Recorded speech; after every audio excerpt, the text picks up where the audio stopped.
गाड़ीर speed उपर लगे कटकणा आपे आपे आकाउंट कटिज चालाण।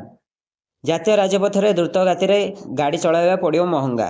जदि चलाउछन्ति तेबे हो जातु सतर्क, कारण केंद्र सरकार आनिबाकु जाउछन्ति नुआ नियम। एही नियम अनुसार एबे एमिति एक टोल सिस्टम आनिबाकु जाउछन्ति सरकार, जहा द्वारा कोनोसी टोल गेट रे ना चालकों को अटकीबाकु पड़िबो ना जरिमाना बढ़ती जावा सहज हेबो।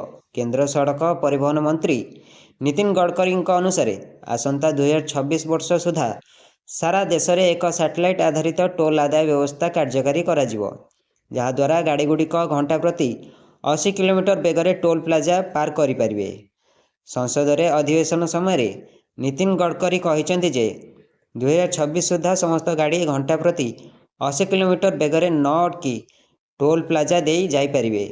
गाड़ी गुड़िकर नंबर प्लेट एवं फास्टैग रो फोटो उठाइबा हाई स्पीड कैमेरा को लगाजिवो। फल गाड़ी सहित लिंक होइतिबा बैंक अकाउंट रु सीधा सड़क टोल राशि कटिजिवो। तेबे कौनसी नगद टंका नहीं किंबा टोल प्लाजा रे लंबा धाड़ी रहिबो नहीं। एही नूतन व्यवस्था अनुसार गाड़ी गुड़िकर गति उपरे मध्य नजर रखिबो अत्याधुनिक कैमेरा। जदि कौनसी गाड़ी साधारण अपेक्षा 2टी टोल प्लाजा मध्य द्रुत गति रे पहुँचे, तेबे एही सिस्टम द्रुत गति रे चलाउथिबा गाड़ी को चिन्हट करिवो। एसहित एक चालाण स्वयंचालित भाव जारी कराजिवो। गडकरी कहवा अनुसार यह संपूर्ण व्यवस्था सैटेलाइट प्रजुक्तिविद्या एवं कृत्रिम बुद्धिमत्ता AI साहाय्य कराजिवो। टोल प्लाजा रे जानवाहन न अटकाई बरं इंधन संचय हेबो। यह द्वारा सरकार को जरूरीकालीन पांठि रे प्राय 6000 कोटी टंका अतिरिक्त राजस्व सृष्टि करिवो।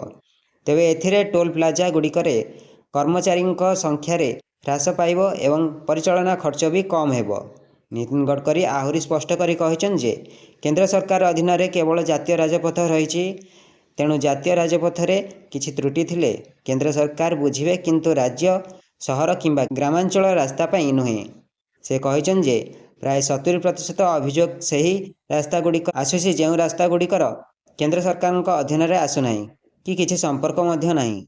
जातीय राजपथ निम्नमानर काम करुथुवा ठिकादार मानकु एबे 2 वर्ष पई कला तालिकार अंतर्भुक्त कराजिवो। आवश्यक क्षेत्र में दृढ़ कार्यानुष्ठान मध्य नियाजिवो। ब्यूरो रिपोर्ट, नवीकरण टीवी।